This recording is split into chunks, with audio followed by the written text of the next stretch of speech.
Hello everyone, welcome back to the Conflict Zone 24 News channel. Please subscribe, like and share my videos. Today we are talking about fire-breaking news. Israel airstrike in Qatar sparks global reactions. This is a major development in the conflict in the Middle East, one with many angles: political, humanitarian, diplomatic. We'll run through everything: the external setting, the interior, meaning what's happening behind the scenes, performance of the strike, its effects vs what was intended, safety/legal/moral concerns, unique selling points if you will, what makes this event distinctive, the price, in terms of its cost, human, diplomatic, strategic, and a conclusion. Let's dive in. The external picture is that on 9 September 2025, Israel carried out an airstrike in Doha, Qatar, a country that has long played a role as a mediator between Israel and Hamas, and more broadly in regional diplomacy.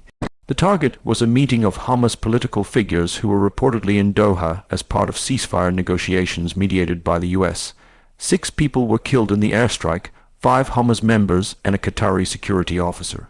Israel claims that this was an act of self-defense, that the targets were legitimate because Hamas leadership in Qatar was allegedly obstructing peace talks and was involved in supporting or directing hostile actions. On the other side, Qatar strongly condemned the strike as a violation of sovereignty and international law, calling it state terrorism.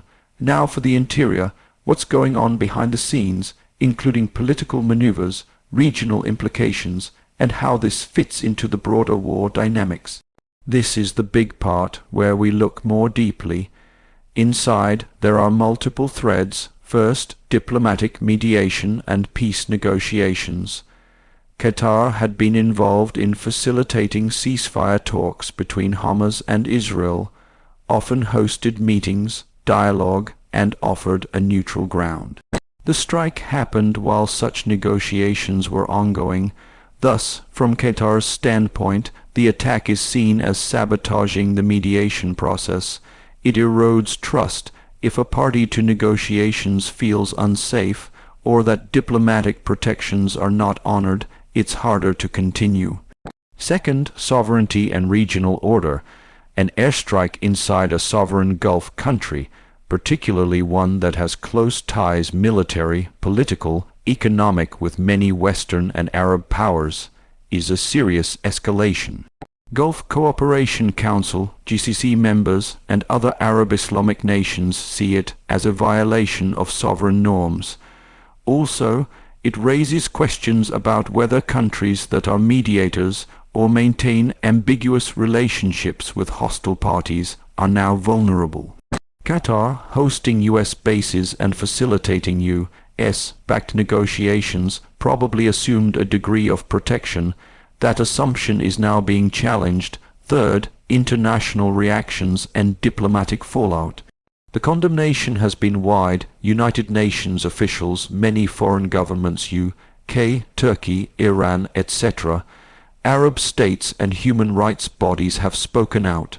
There is also concern that this could derail the efforts to normalize relations that some Arab states have been taking with Israel, like the Abraham Accords, because trust is eroded. Fourth, the messaging and justification from Israel's perspective.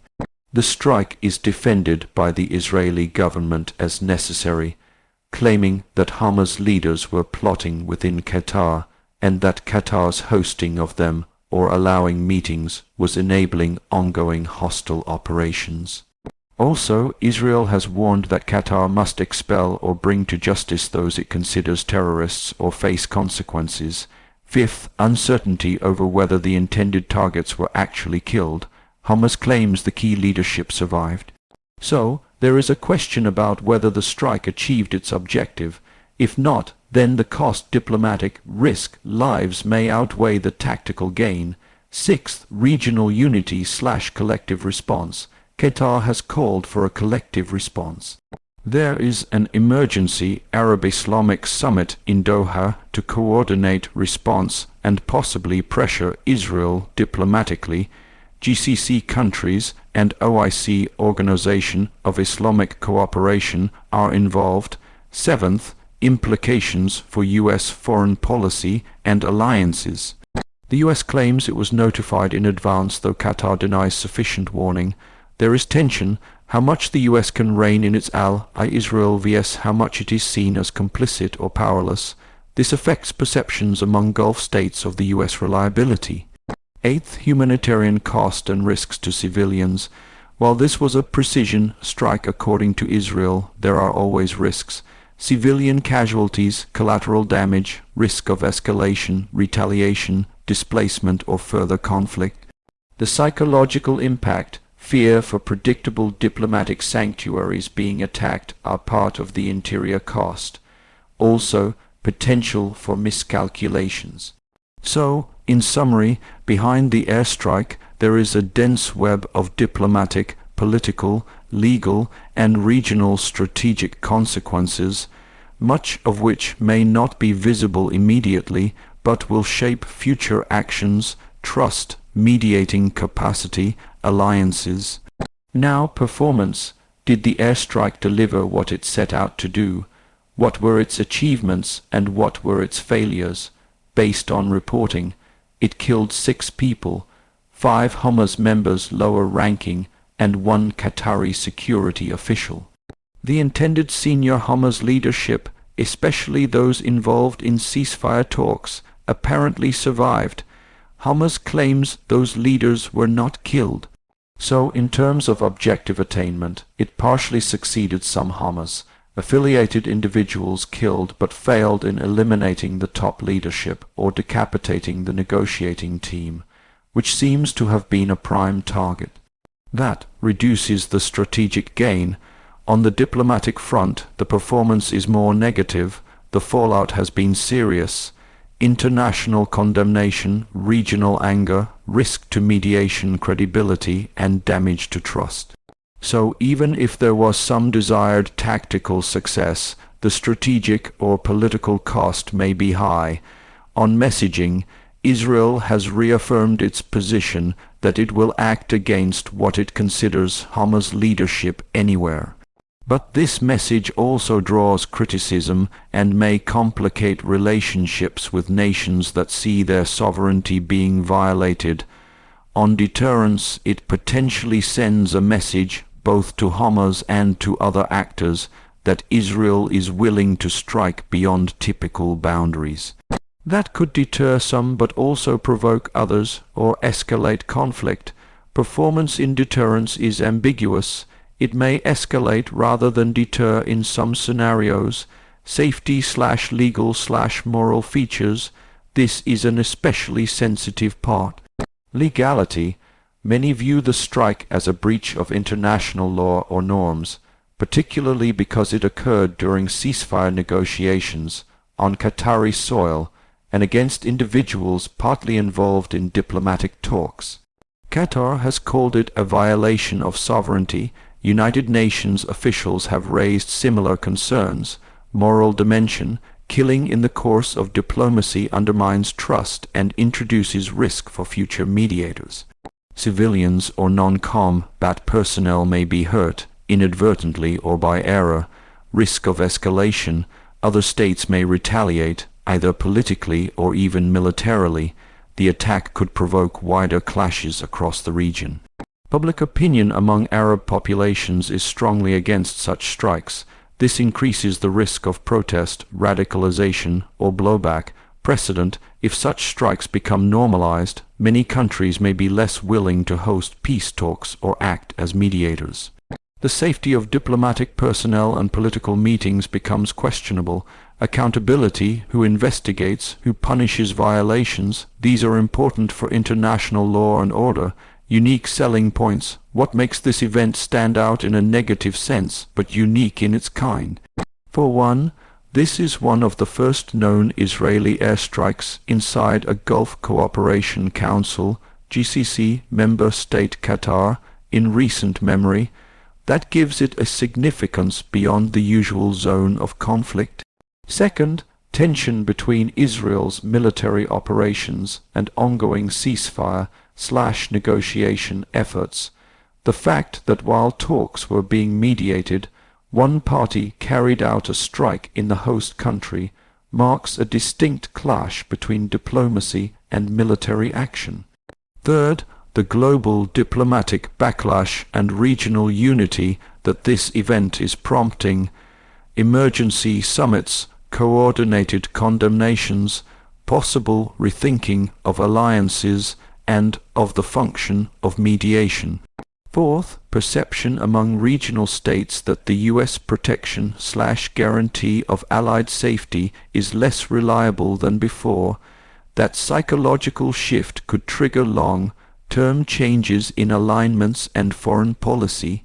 Fifth, the strike raises serious questions about the safety of peace processes, both in terms of personnel and venue. It makes the idea of using certain countries as neutral ground more fraught.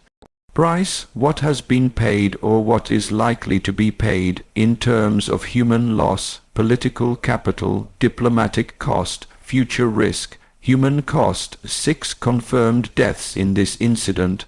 Also moral cost for families, for civilians, and the psychological trauma.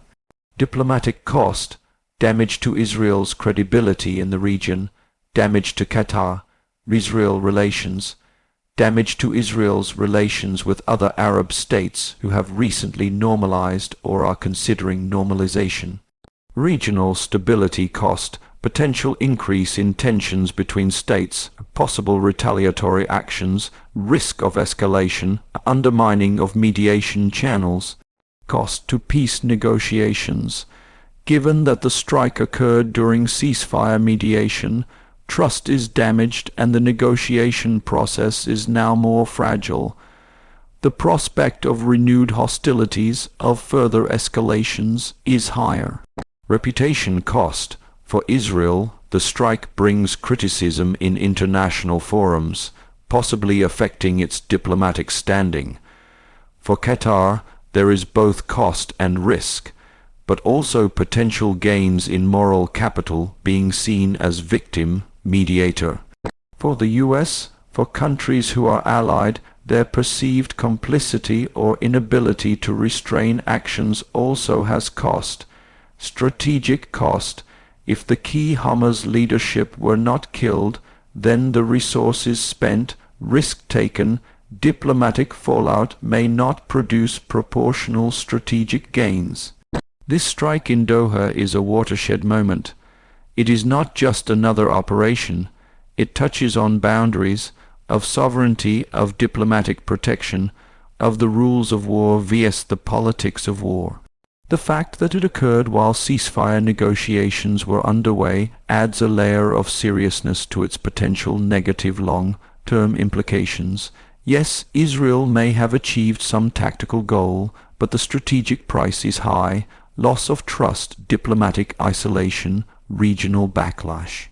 Going forward, the central questions are: can mediation survive this in terms of credibility and safety?